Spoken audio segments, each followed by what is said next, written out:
Oh, we're going to ask you. Liz, thank you so much. You were just fabulous, as we knew. Now, one of our speakers who preceded you was the editor-in-chief of BuzzFeed, Ben Smith. To me, there's no doubt who he ought to hire away from the Huffington Post and the Social Diary for a sex columnist, but you. Anyway, this is Liz's great book, Natural Blonde. I raided the Strand bookshelves, and the good news and the bad news is there were only 3 other copies, all of which I have. And so first 3 people who would like to buy one at $10 each to have Liz sign. There's 1, there's 2. I have 3. Okay, millions of these things. What was that? I'm sorry, I didn't hear that. Anyway, I'm hoping Liz will sign them after she answers or takes some questions. It's her choice to answer them. I would love to have you tell us about a guy who I encountered in a different way than you did, Donald Trump, who in my experience investigating his finances is not congenitally capable of telling the correct time of day. And I think you and your old colleague and competitor Cindy Adams were in the middle of the great Trump marital wars. I'd love to have you tell us a little bit about that. Well, I'll just tell you, it did me a lot of good.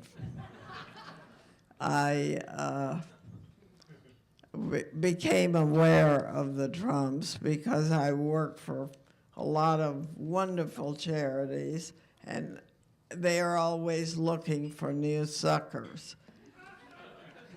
And that's what charity is about. We all know that. Honoring people because they might honor us back with something. And I thought the Trumps were entertaining at first. I thought they would have made a great nightclub act. So I was very kind to them, but after begging Donald Trump for a year to come clean about his marriage, and he never would, and he wouldn't talk to me, and that was his right. I don't know. I got disillusioned with him, but it was too late. I knew too much. I had the ear of Michael Kennedy, who was telling me everything, and I just couldn't resist going into this sort of turmoil, which Cindy Adams picked up the defense of the Trumps. So for 3 months, I never woke up in the morning without a phone call from NBC or my newspaper, whatever I was laughingly working for then, where they would say at 7 o'clock in the morning, "What have you got? What have you got today?" Because this story of no consequence whatsoever. It was just about a couple quarreling over money. And I became embroiled in that and took a lot of information from one side because I didn't have to do the counter side. Cindy was doing that. And time passed. Really, people who had never heard of me had heard of me then. And I don't know, it just became too much. It's not an experience I'm proud of, but it sort of dropped in my lap, so I did. And I did myself a lot of good. And that was disillusioning to me. I hope sometime in the later years, when you were raising millions for education, you got one of them to write a check for you anyway. Oh, yeah. One hand is always washing the other one, and the other one usually isn't dirty. I suppose this is disillusioning. You all thought I was out there whacking away, working every day. I was just sitting, waiting for the next information where they encountered each other. And anyway, it went on for days. And so time passed, and people got uninterested in the Trumps, and I think they're still uninterested in them. And I thought, well, that's that. I will never make up with Donald Trump. And he was threatening my life and everything else. And I one day wrote a few lines about how brilliantly he had influenced the remaking of the Trump club or property in Palm Beach that Mrs. Merriweather Post had owned. And I gave it a nice shot because I thought it was true. He wrote me a letter on embossed stationery. The president doesn't have stationery like this. And it said, "Dear Liz, thank you. I think I'm beginning to love you again." So I framed that. But before I open it for questions, and somebody probably will ask you this, but I'm going to ask you anyway.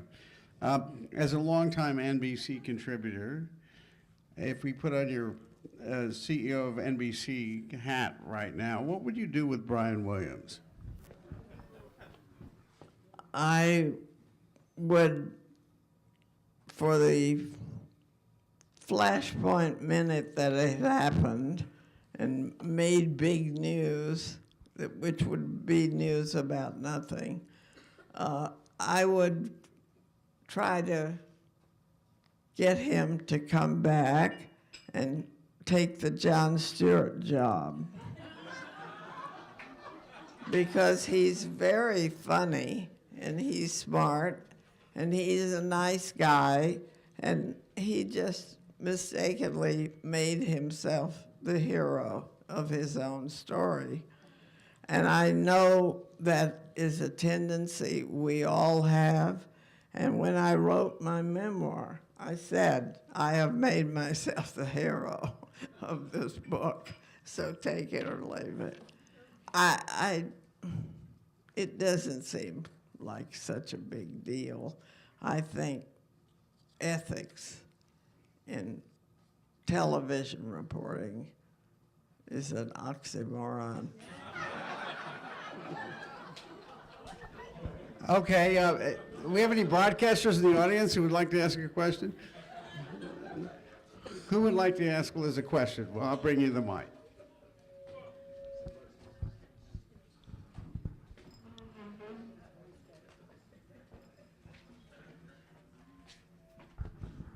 Well, you've known hundreds and hundreds of people. Who do you particularly admire and who do you particularly not admire? Well, I just try to ignore all these people like the Kardashians, but it's sort of hard to do. I mean, they should live and be well. If the country is full of idiots who want to know what they are selling, it's a free country. I I have a bad reputation as a liberal Democrat, which I think all reporters should be, and then they should try to hide that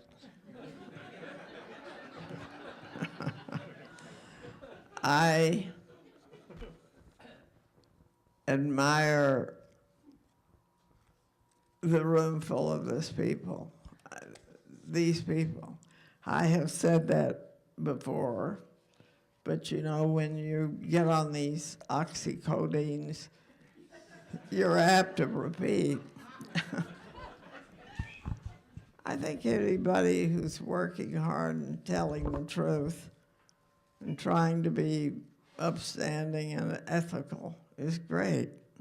I admire Jon Stewart. I think Stephen Colbert is probably, I don't know him, but I think he's probably one of the most gifted actors I've ever seen. Imagine carrying on a false version of yourself for over and over for years and putting it across and being funny about it.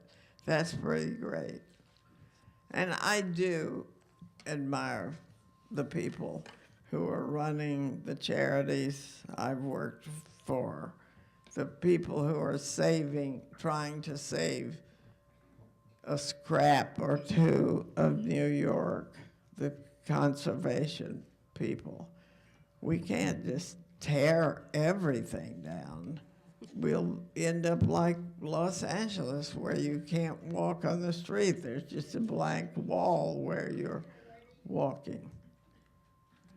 And I've worked hard to try to teach, don't be staggered, 5 million adult New Yorkers who can't read and write at the 5th grade level. So I'm proud of having raised a lot of money for that over the years, but hell, I don't deserve too much credit. I had a good time acting out and appearing and making speeches and twisting arms. I got like Mrs. Lytle Hall, who was a society grand dame, and they said, "Would you pose for a picture with so-and-so?" And she was one of those women who believed you should only be mentioned when, 3 times. And she said, "Oh, yes, I would pose with monkeys if it made any money for the Musicians Association." So people do bend over. They're very generous. And I always say you could buy a book for what you paid for lunch. So why is it so hard to give some money to people to teach them how to read and write? The most important thing, I think, next to saving lives. And as I said in the beginning, we don't know whether life is worth saving if we're going to live 142 years. What did you think? What did you think of Nick Kristof with The Weight of the New York Times reopening the Woody Allen story after 20 years? Wait, I'm sorry, I New York? didn't. What do I think about the New York Times? No, sorry. I think I'd die without the New York. No, the question was, what did you think of Nick Kristof of the New York Times reopening the Woody Allen story after 20 years? I think there are certain crimes that we've been overloaded with, overcovered. I guess there should be a statute of limitations on rounding up all of this and visiting on people who are worrying about how they're going to get to work the next day. I Liz? just want to forget that. I want to forget a lot of nasty things and move on. So that doesn't make me courageous or right. I'm glad there are people out there policing the New York Times, because it would definitely go off the rails without them. Liz, you mentioned that you worked for 5 newspapers. Who are the worst editors you ever worked for, and who are the best, and tell us why? Well, I could. This isn't going anywhere, is it? I had a very unhappy relationship with Mr. Cole Allen of the New York Post. One day I had a tip from Miss Haggerty and what's her name? Of course, names have escaped me.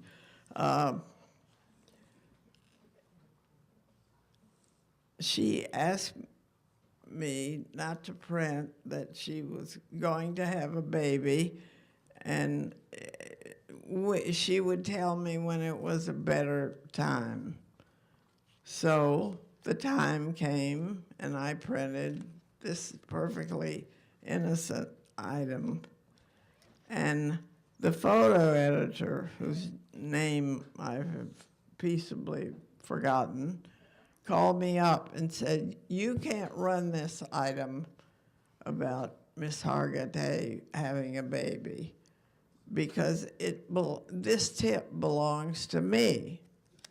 I've known about it for weeks." I said, "Well, why didn't you print it?"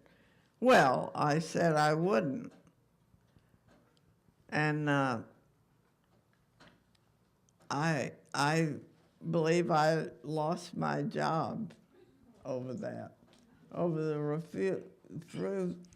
refusal to play ball with, be one of the guys at the Post who did favors for other guys. I don't say I haven't done plenty of libelous favors, but I didn't see why I shouldn't print that when I was already observing a long tradition of silence in order to please the actress. And Mr. Allen took the photographer's side in this. He never forgave me for not playing ball. So I took my ball and bat and went home. No, I didn't want to quit. I needed the salary, just like all people in journalism need their salaries. And I don't think the Post did themselves any good. What did they gain by letting me go at that point? So that's, but otherwise, my editors were all uniformly madly in love with me. And I with them, and I just had a ball working. Newsday was especially a wonderful place to work. And, but I've been lucky in my life. I've been fired from a lot of jobs, but every time I was fired, I would get a better job. So I was late coming to feminism because I had only worked for men, and it had worked splendidly for me. And Gloria Steinem finally said to me, Liz, your problem is you want to be the only Jew in the club. And I said, right. Okay, last question from. Hi, Liz. What is the most memorable tip you never printed? Is it still a secret, and can you tell us now? I can't answer. These lovely pills I took in order to be able to speak today have rendered me forgettable. I don't know. I've done a lot of things that I didn't print. They were just too nasty. I didn't see them leading to anything. They weren't matters of national security. So I just used my own judgment. Admittedly, that hasn't always been so good, because finally I did work for one extraordinary woman, Helen Gurley Brown, and I worked for her while thoroughly disapproving of everything she believed in. Marrying for money. That would have been good if I had rethought that. And Helen was intrigued by my point of view that I didn't want to climb on physical affairs just to get somewhere. So she kept me around as a curiosity for about 11 years. And I didn't approve of anything she did. And I used to try to get her to change the covers of Cosmopolitan. I said, there are all these fabulous magazines in Europe with beautiful women running through forests with their hair flowing. And we have these horrible, tacky girls showing their tits practically on the cover. Why don't we try to go upscale, be more classy? And she said, Liz, as soon as our sales fall off at the newsstand, I will take your advice.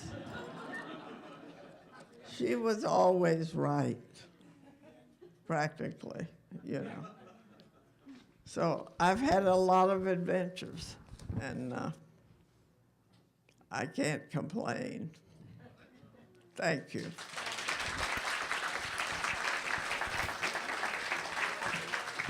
Thank you so much, Liz. You were absolutely fabulous, as we all knew you would be. We're so thrilled you're here.